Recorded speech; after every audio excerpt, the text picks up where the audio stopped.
샬롬, 류 선생의 구속사 천국열차, 유도순 목사님의 신구약 성경 파노라마를 낭독하는 시간입니다.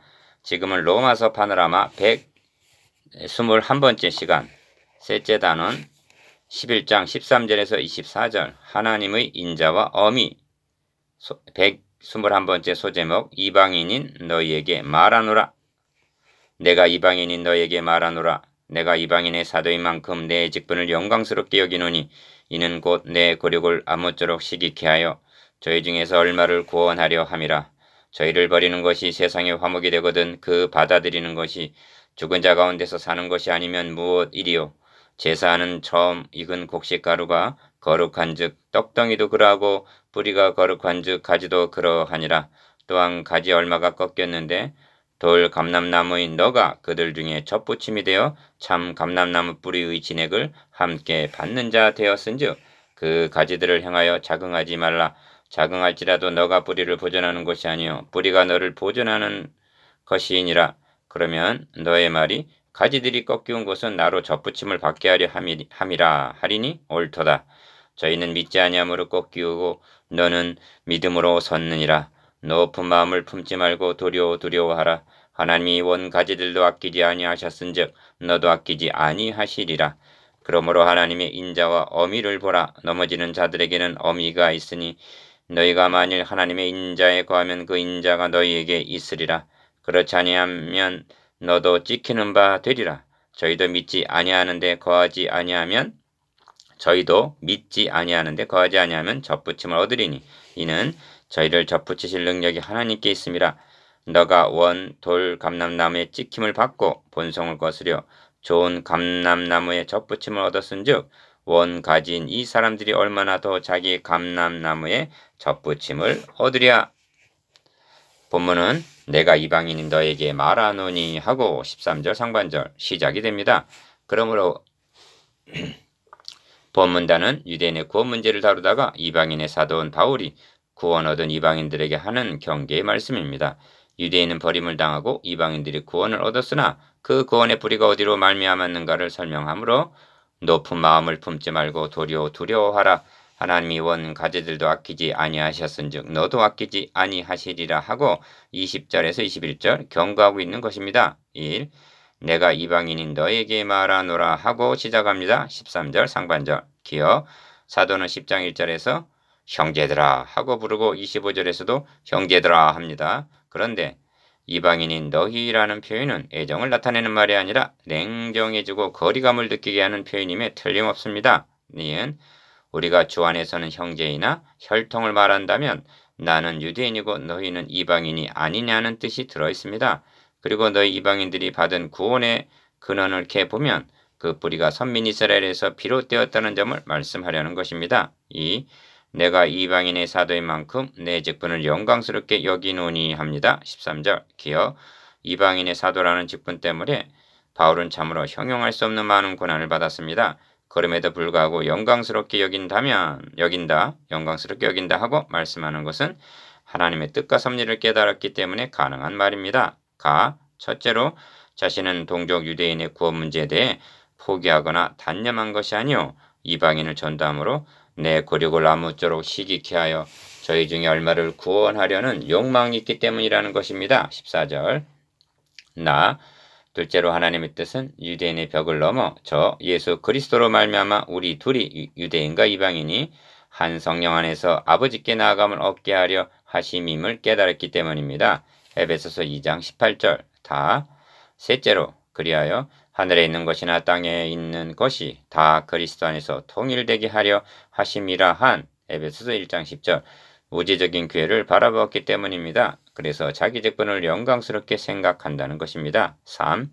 이는 곧 내 고력을 아무쪼록 시기케 하여 저희 중에서 얼마를 구원하려 함이라 합니다. 14절 기억 사도 바울의 동족에 대한 애정과 애착은 상상을 초월할 정도였음을 엿보게 합니다. 그러나 이것은 바울의 동족에 대한 사적인 감정이 아니라 하나님께서 자기 백성을 버리시지 않는다는 믿음에 기인하는 것으로 보아야 할 것입니다. 이 점이 내 고력을 아무쪼록 시기케 하여 라는 말에 나타납니다. 그리하여 저희 중에 얼마를 구원하려 함이라 하고 말씀합니다. 14절 하반절 몇 명이라도 구원하려는 애착을 가지고 있다는 것입니다. 4. 그러면서 죄를 버리는 것이 세상의 화목이 되거든 그 받아들이는 것이 죽은 자 가운데서 사는 것이 아니면 무엇이리요 합니다. 15절 기억 이 말은 저희의 실파가 이방인의 부요가 되거든 하물며 저희의 충만함이리요에 대한 다른 표현입니다. 12절 하반절 유념할 점은 죽은 자 가운데서 사는 것이라는 표현입니다. 그러니까 지금 유대인들은 영적으로 죽어 있다는 말입니다. 이 표현은 하나님께서 바벨론의 포로된 자를 가리켜 이 뼈들이 능히 살겠느냐 하신 에스겔 37장 3절 말씀을 연상하게 합니다. 당시도 유대인들이 메시아약을 버리고 우상을 숭배하다가 마른 뼈와 같이 되었기 때문입니다. 5. 제사하는 처음 익은 곡식가루가 거룩한즉 떡덩이도 그러하고 뿌리가 거룩한즉 가지도 그러하니라 합니다. 16절 기억 민수기 15장 17절에서 20절까지를 보면 처음 익은 곡식 가루떡 하나를 하나님께 거제로 드리라는 말씀이 있습니다. 처음 익은 것을 거제로 드리게 되면 드려지는 제물은 물론이요 나머지도 다 거룩하다는 것입니다. 니은 처음 익은 곡식 가루나 뿌리는 너희가 내게 대하여 제사장 나라가 되며 거룩한 백성이 되리라 하신 출애굽기 19장 6절 이스라엘을 염두에 두고 하는 말씀입니다.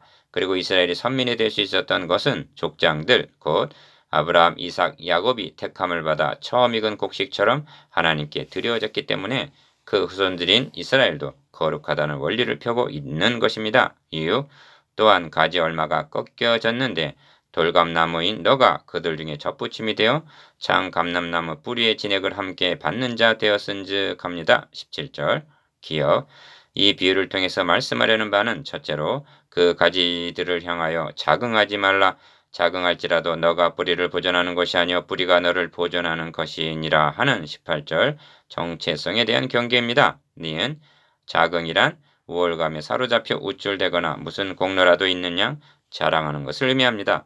내가 이방인인 너희에게 말하노니 13절 상반절 너가 뿌리를 보존하는 것이 아니요 뿌리가 너를 보존하는 것임을 18절 잊지 말라고 경계합니다. 디귿 사도는 이스라엘을 장감람나무로 이방인들을 돌감람나무라는 대조적인 비유를 들어 설명을 합니다. 1장 18절 이하에서 진술한 이방인들의 죄 가운데서 종교적인 죄는 우상숭배요 도덕적인 죄 중에 두드러진 죄는 음란임을 보았습니다. 이방인들의 신앙적인 뿌리는 우상입니다. 그러나 유대인들의 신앙적인 뿌리는 아브라함의 하나님, 이삭의 하나님, 야곱의 하나님인 것입니다. 이 뿌리가 너희를 보존하고 있느니만큼 자긍하지 말라는 것입니다. 7. 그러면 너의 말이 가지들이 꺾이운 것은 나로 접붙임을 받게 하려 함이라 하리니 옳도다. 저희는 믿지 아니함으로 꺾이우고 너는 믿음으로 섰느니라 하고 19절에서 20절 상반절 일단 인정을 하면서 기여 그러나 높은 마음을 품지 말고 두려워하라. 하나님이 원 가지들도 아끼지 아니하셨은즉 너도 아끼지 아니하시리라 하고 경계합니다. 20절 하반절에서 21절 8 그러므로 하나님의 인자와 어미를 보라 합니다. 22절 상반절 기억 두 번째 경계는 하나님의 인자와 어미에 대한 경계입니다. 이는 하나님의 대표적인 두 가지 속성을 가리키는 것으로 인자는 사랑의 속성을 어미는 공의의 속성을 나타냅니다. 먼저 하나님의 인자입니다. 이방인들이 복음으로 말미암아 그리스도의 선에서 함께 후사가 되고 함께 지체가 되고 함께 약속에 참여하는 자가 되었다는 것은 에베소서 3장 6절 전적인 하나님의 인자 때문입니다. 그런데 거짓된 인간은 하나님의 자비와 긍휼과 인자와 오래 참으심에 대해 멸시하는 경향이 있는 것입니다. 속담에 오냐오냐 하니까 상투 끝까지 오른다는 말이 있습니다. 사도는 2장 4절에서 혹 너가 하나님의 인자하심이 너를 인도하여 회개케 하심을 알지 못하여 그의 인자하심과 용납하심과 길이 참으심의 풍성함을 멸시하느뇨 합니다.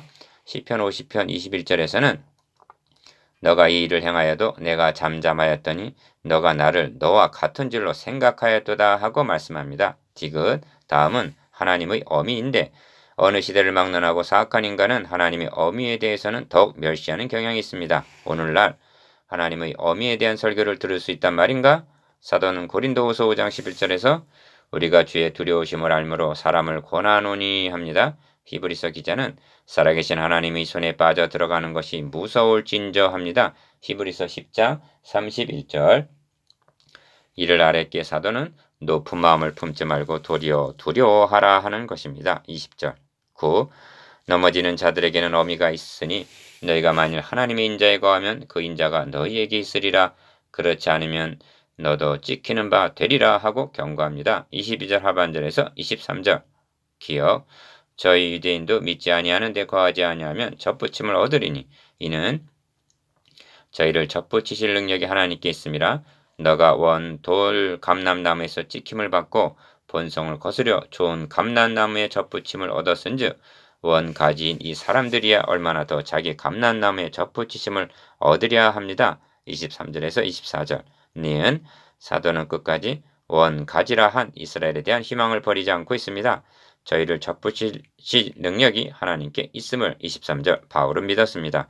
돌 감람나무에 가진 이방인들이 참 감람나무에 접붙임을 받았다면 원 가진 이 사람들이야 얼마나 더 자기 감람나무에 접붙이심을 얻으려 합니다. 24절. 10. 본성을 거스려 좋은 나무에 접붙임을 얻었다는 24절 중반절 말씀을 명심해야겠습니다. 기억. 이방인의 본성은 우상숭배와 음란이었습니다. 너희가 음란과 정욕과 술 취함과 방탕과 열락과 무법한 우상숭배를 하여 이방인의 뜻을 조차 행한 것이 지나간 때가 족하도다 합니다. 베드로전서 4장 3절. 내가 참 포도나무요 하신 요한복음 15장 1절. 그리스도께 접붙임을 얻은 우리가 어떤 열매를 맺어야 마땅하겠습니까? 니은 본문단에서도 사도는 너희와 너를 구분해서 표현하고 있습니다. 전체를 말할 때에는 너희가 만일 하나님의 인자에 거하면 그 인자가 너희에게 있으리라 하고 22절 너희라고 말씀하다가도 결정적으로 적용을 시키는 마당에서는 너도 아끼지 아니하시리라 21절 하반절 너도 찍히는 바 되리라 하고 22절 하반절 가슴이 뜨끔하도록 너라고 말씀하고 있는 것입니다. 디귿. 여러분 돌 감람나무 가지였던 우리가 참 감람나무 가지에 접붙임 받게 됨을 감사하십시다. 가.